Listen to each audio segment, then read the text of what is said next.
Nsemmilkom jiena Patri Marcello Ghirlando nistedinkom għad-disa riflessjoni minn din it-tieni sensiela Kwarta mal-Kelma. Għal min qed isegwina ekku fl-ewwel 4 kwartiet tajna ħarsa lejn l-4 eżorċiżmi ta' Ġesu kif irrakkontati fil-Vanġelu skont San Mark u fit-tieni 4 kwartiet tajna ħarsa lejn 4 fejqan fiżiku illi joffri Ġesu.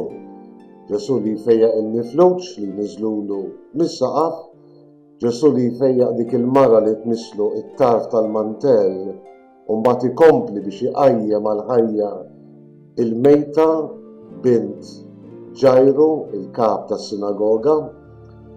Ġesu li jfejjaq it-trux u l-imdikken u fl-aħħar riflessjoni morna Ġeriko u smajna lajta ta' Bartimew Lama.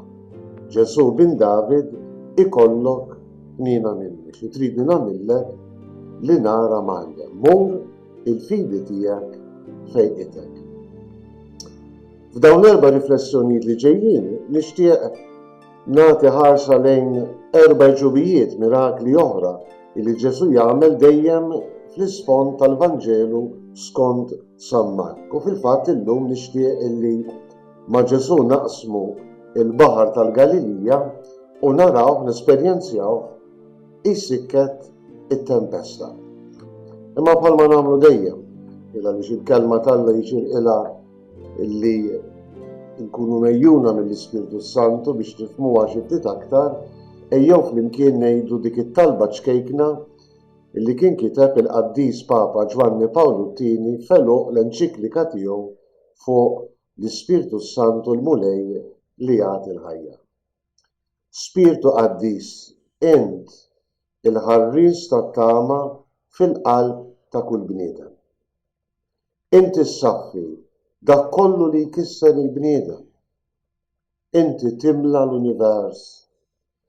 Il-Knisja tħares lejk li jinti mħabba, għax toħloq fuq l-art iċ-ċiviltà tal-imħabba.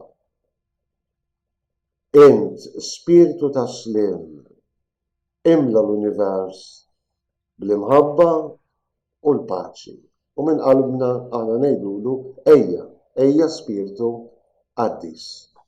Ejjew niftħu allura pas-soltu il-Vanġelu skont San Mark. Fil-fatt illum se niftaħ il-Vanġelu ta' San Mark fir-4 kapitlu mill-vers 35 sal-vers 41. Ejjew naqraw il-Vanġelu flimkien. Dakinhar x'insar fil-għaxija, Ġesu qalilhom ejjew naqsmu għax-xagħat ieħor. Ħallew in-nies u ħaduh magħhom kif kien fid-dajsa. U marru miegħu dajjes oħra. U qam riefnu kbir. U l-mewġ beda tila għal ġob dajsa. Hekk li kienet ġa bdiet timtela bl-ilma. U kien fil-poppa rieqet fuq imħadda. Għajmuhu qalulu, Mallem, dan qisu mhu xejn għalik li aħna ser nintilfu. Imbagħad qam ordna lir-rieħ u qal lill-baħar iskot biżżejjed. U r-rieħ waqaf u waqgħet kalma kbira. U qalilhom dal-biża' kollu għaliex? Mela m'għandkomx fidi? U qabadhom biża' kbir u bdew jgħidu lil xulxin dan minnu mela biex saħansitra r-rieħ u l-baħar jisimgħu minnu. Vanġelu sabiħ immens għada friska fil-memorja tagħna il-qari ta' dan il-Vanġelu fil-pjazza ta' San Pietru l-Papa waħdu fil-waqt li ħafna pajjiżi fid-dinja kienu qegħdin jesperjenzjaw il-lockdown, kull Papa għażel din is-silta ta' Ġesu li jsikket it-tempesta biex quddiem dak il-kurċifiss antik illi huwa meqjum fil-Knisja ta' San Marcello f'Ruma Ekku l-Papa jagħmel talba mqanqla lill-Kristu biex jimla l-qlub tal-bnedmin kollha bit-tama. Li anke f'dak il-mument ta' pandemija Ġesu kien preżenti anki jekk apparentement għal ħafna kien rieqed u li Ġesu kellu s-seta għax aħna nemmnu li huwa ħaj illi anki fl-illum tal-ħajja tagħna mhux biss jakkumpanjana fit-tempesti tal-ħajja ma kapaċi jrebbaħna fuq dawn l-istess tempesti. Il-kuntest ta' dan il-Vanġelu l-għadira tal-Galilija ħafna drabi l-Evanġelisti jsejħula il-baħar ma fil-fatt hija għadira bejn wieħed u ieħor daqs 11 kilometru wiesa u 22 kilometru fit-tul.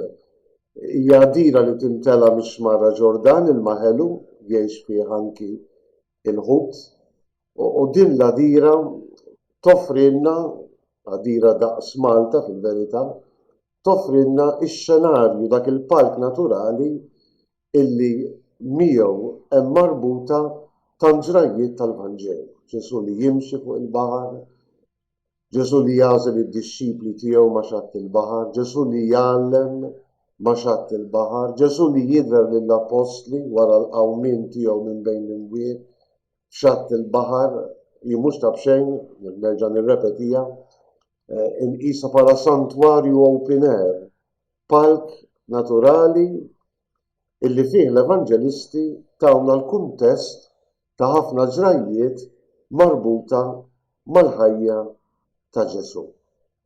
Ekku Ġesu bħalma kien jagħmel is-soltu wara ġurnata xogħol, wara ġurnata jgħallem, jażel li jitla fuq id-dajsa tal-Apostli u jaqsam magħhom minn xatt għal ieħor.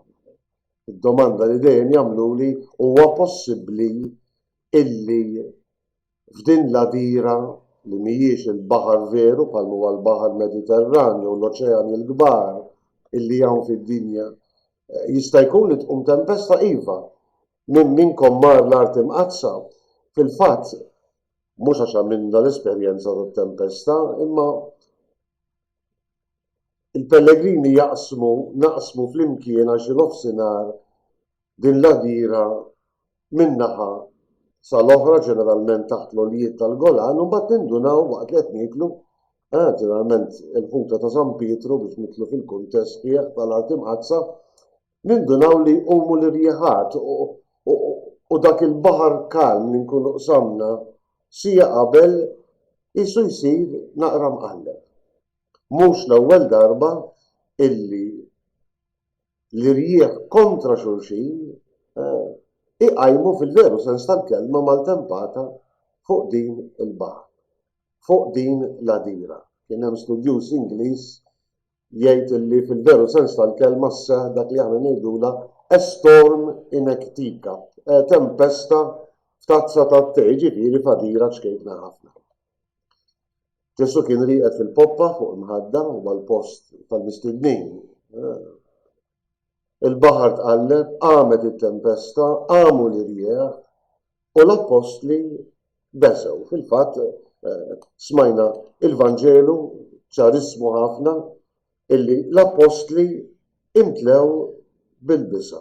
Qam rifnu kbir, il-mewġ beda tila l-ġoddajsa, hekk li kienet diġà timtela bl-ilma, mallem dan qisu xejn għalik li aħna ser nintilfu kull apostli jaħsbu fihom infushom mhu xejn għalik mimlijin bil-bisa għax beżgħu li ser jerqu minħabba l-ilma li kien dieħel fid-dajsa dan mhu xejn għalik li aħna sejrin nintilfu. Mbagħad sar Mark jagħtina dik ix-xena drammatika. Ġesu li jqum bil-wieqfa fuq id-dajsa qam ordna lir-rieħ u l-baħar u qal lill-baħar iskot biżżejjed. U r-rieħ waqaf u waqgħet kalma kbira. Jien inħobb ngħid għax San Mark juża l-istess lingwaġġ illi Ġesu jagħmel eżorċiżmu fuq il-baħar, jikmanda l-baħar daqs li kieku kien ix-xitan. Mhix xejn ta' barra minn hawn għaliex ħafna drabi fil-mentalità biblika Il-baħar kien is-simbolu tal-kaos, is-simbolu tal-ħażen. Mhux tabxejn Ġesu li d-dixxipli jgħidilhom imxu warajja u nagħmilkom sajjieda tal-bnedmin, ġifieri li tiġbru l-bnedmin mill-kaos ta' ħajja bla sens, il-baħar, mill-ħajja ħażina biex toffrulhom ħajja ġdida. Ġesu jikmanda lill-baħar li simbolikament seta' kien sinjal tal-ħażen fil-ħajja tagħna ta' kuljum. U għaliex huwa Ġesu li bentalla u għandu l-awtorità mhux biss fuq il-mart, mhux biss fuq l-ispirti ħżiena, imma anki fuq l-elementi tan-natura seta' jikmanda iskot biżżejjed. U r-riħ waqaf u waqgħet kalmandir. Dal-biża' kollu għaliex? Mela ma tkomx fidi, minkejja li kienu raw il-mirakli ta' Ġesu, minkejja li kienu raw qajjem il-mejtina l-ħajja bil-ġajru, minkejja li kienu raw huma stess issaħru bil-kelma li kienet toħroġ minn fommu, xorta waħda ġew maħkuma mill-ispirtu tal-biża' li f'dan il-kuntest huwa spirtu ta' nuqqas ta' fidi. L-ispirtu tal-biża' mhix kwistjoni ta' biża' minn xi wirdiena jew minn xi joli, ma huwa nuqqas ta' fidi. Dal-biża' kollu għaliex mela ma tkomx fidi. U l-Vanġelu jagħlaq u qabadhom biża' kbir u bdew jgħidu lil xulxin dan min hu mela biex saħansitra rrieħu l-baħar jisimgħu minnu. Min hu Ġesu? Kemm insibuha fil-Vanġelu ta' San Marku. Quddiem l-eġubijiet ta' Ġesu l-fejqan l-eżorċiżmi. In-nies dejjem tgħid mela minnu dan. Aħna nafu li r-risposta tiġi mhux waqt il-mirakli, mhux waqt l-eġubijiet, imma r-risposta tiġi meta Ġesu juri minnu verament fed-dej tal-bniedem fuq is-salib imqaddes. Imma ċenturjun f'fomm iċ-ċenturjun insibu tweġiba għad-domanda minnu Ġesu. Dan huwa tassew li bentalla. Kemm sabiħa. Din is-silta tal-Vanġelu li spiss hija ikona tal-ħajja tagħna. Aħna li nemmnu f'Ġesu, aħna li nistiednu lil Ġesu jaqsam l-ibħra tal-ħajja magħna, imma fil-momenti tal-prova dejjem naħsbu li huwa qiegħed. Mulej ma jimpurtakx li aħna ser nintilfu, mulej ma jimpurtakx mill-inkwiet fil-familja tiegħi, mulej ma jimpurtakx li jiena marit, illi dawk li nħobb huma morda, mulej ma jimpurtakx minn tant problemi fid-dinja, mulej ma jimpurtakx kemm il-darba nisimgħu dak il-gar, imma jekk Kristu iħobbna. Għaliex tant diżastri fid-dinja?